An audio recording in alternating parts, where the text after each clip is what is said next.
আজ করব আমের শাঁস দিয়ে পায়েস। প্রথমে আমটা চোখাটা ছুলে নিলাম, শাঁসটা আঠি থেকে বের করে নিলাম ছুরি দিয়ে। তারপর হাতে করে মেখে নিলাম। মিক্সচার মেশিনে বাটলেও হতো, ওটা বেশি ভালো হতো, কিন্তু আমি আর করলাম না।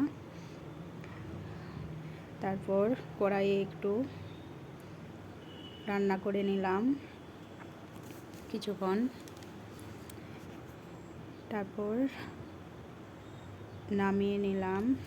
এইদিকে চাল, দুধ, তেজপাতা সব কিছু গুছিয়ে নিয়েছি। তেজপাতা, দুটো এলাচ আর চিনি।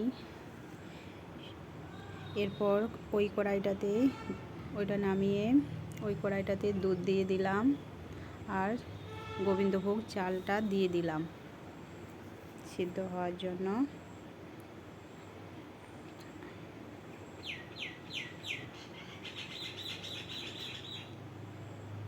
ওটার দুধটার মধ্যে তেজপাতা আর এলাচটা দিয়ে দিলাম।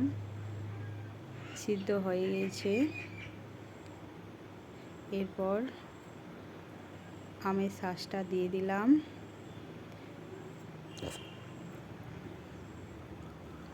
এরপর আঁচটা জিরোতে করে নাড়তে থাকলাম।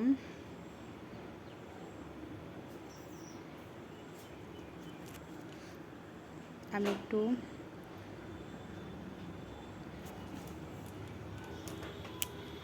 আঁচটা বেশি দিয়ে দিয়েছিলাম আমটা দেওয়ার পর। তেলটা একটু ছেনা কেটে গিয়েছিল, কিন্তু খেতে খারাপ হয়নি, ভালোই হয়েছে।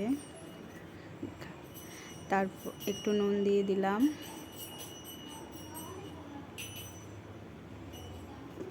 এরপর চিনি দিয়ে দিচ্ছি পরিমাণ মতো।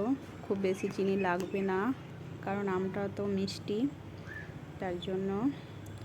আর যেহেতু একটু ছেনা কেটে গিয়েছিল, তার জন্য আর একটু গুঁড়ো দুধ দিয়ে দিলাম, কাজু কিশমিশ দিয়ে দিলাম। এরপর নামিয়ে নিলাম। খেতে কিন্তু খুব ভালো হয়েছে।